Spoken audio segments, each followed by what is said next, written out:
Guinness record കരിമരുന്ന് പ്രകടനങ്ങൾ ഒരുക്കി പുതുവർഷത്തെ വരവേൽക്കാൻ ഒരുങ്ങി UAE. അബുദാബി അൽവത്ബയിലെ ഷെയ്ഖ് സായിദ് ഫെസ്റ്റിവലിൽ 50 മിനിറ്റ് നീളുന്ന വെടിക്കെട്ട് അരങ്ങേറും. റാസൽ ഖൈമയിൽ നടക്കുന്ന 15 മിനിറ്റ് നീളുന്ന വെടിക്കെട്ടും ഡ്രോൺ ഷോയും റെക്കോർഡ് ഭേദിക്കുമെന്നാണ് പ്രതീക്ഷിക്കുന്നത്.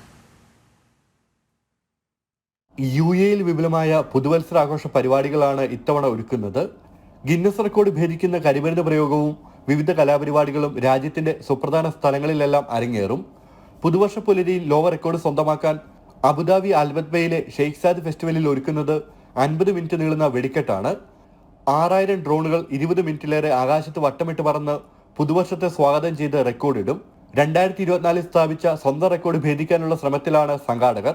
റാസൽ ഖൈമയിലെ 15 മിനിറ്റ് നീളുന്ന വെടിക്കെട്ടും ഡ്രോൺ ഷോയും റെക്കോർഡ് ഭേദിക്കുമെന്നാണ് സംഘാടകരുടെ വിലയിരുത്തൽ. ബുർജ് ഖലീഫയിലേതുൾപ്പെടെ ദുബായിൽ 36 ഇടങ്ങളിലായി വെടിക്കെട്ട് ഒരുക്കിയിട്ടുണ്ട്. ബുർജ് ഖലീഫയിലെ 9 മിനിറ്റ് ദൈർഘ്യമുള്ള വെടിക്കെട്ട് കാഴ്ചക്കാരെ വിസ്മയിപ്പിക്കും. ഷാർജയിൽ അൽ മജാസ് വാട്ടർ ഫ്രണ്ട്, അൽ ഹീറ ബീച്ച്, കോർഫുഖാൻ ബീച്ച് എന്നിവിടങ്ങളിൽ സംയുക്തമായി 25 മിനിറ്റ് ദൈർഘ്യത്തിൽ വെടിക്കെട്ടുകൾ സംഘടിപ്പിക്കും. ജനം, ദുബായ്.